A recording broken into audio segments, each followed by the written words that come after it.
प्रभू येशू ख्रिस्ताच्या सर्वश्रेष्ठ नामात आपणास अभिवादन. पवित्र शास्त्र बायबलमधील अगदी पहिले वचन म्हणते, प्रारंभी देवाने आकाश व पृथ्वी ही उत्पन्न केली. उत्पत्ती 1:1. मनुष्याचा प्रश्न व देवाचे उत्तर. आजही मनुष्य ज्या एका प्रश्नाच्या जाळ्यात अनुत्तरित आहे, तो ह्या वचनात किती सहज व स्पष्ट स्वतः देवाने सांगितलं आहे. मग आपण कोणाचे ऐकणार? गोंधळात पडलेल्या व इतरांनाही पाडणाऱ्या मनुष्याचे, की आपल्या स्वतः बाबतीत उत्तर देणाऱ्या देवाचे? मनुष्य म्हणतोय, देव आहे का? आहे तर तो कुठे आहे? त्याला कोणी पाहिलं आहे का? असेल तर तो का दिसत नाही? का पावत नाही? पण देव म्हणतो, डोळे उघडून बघ तर, मी आहे. मी निर्माणकर्ता देव आहे.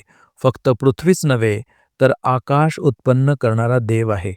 प्रभू येशू ख्रिस्त तो निर्माणकर्ता देव आहे. आपल्याकरिता निर्मितीत येऊन त्याने आपल्या तारणाचा मार्ग उघडला. आपण याल का? पाप कबूल करून सोडून द्याल का? त्याला आपल्या हृदयात प्रभू व वैयक्तिक तारणारा म्हणून स्वीकारणार का? असं करण्यास प्रभू सहाय्य करो. कारण कलसी 1:15-18 मध्ये असं लिहिलं आहे, तो अदृश्य देवाचे प्रतिरूप आहे. तो सर्व उत्पत्तीत ज्येष्ठ आहे. कारण आकाशात व पृथ्वीवर असलेले, दृश्य व अदृश्य असलेले, राजे, अधिपती, सत्ताधीश किंवा अधिकारी असलेले जे काही आहे, ते सर्व त्याच्यामध्ये निर्माण झाले. सर्व काही त्याच्याद्वारे व त्याच्यासाठी निर्माण झाले आहे. तो सर्वांच्या पूर्वीचा आहे व त्याच्यामध्ये सर्व काही अस्तित्वात आहे. तोच शरीराचे म्हणजे मंडळीचे मस्तक आहे.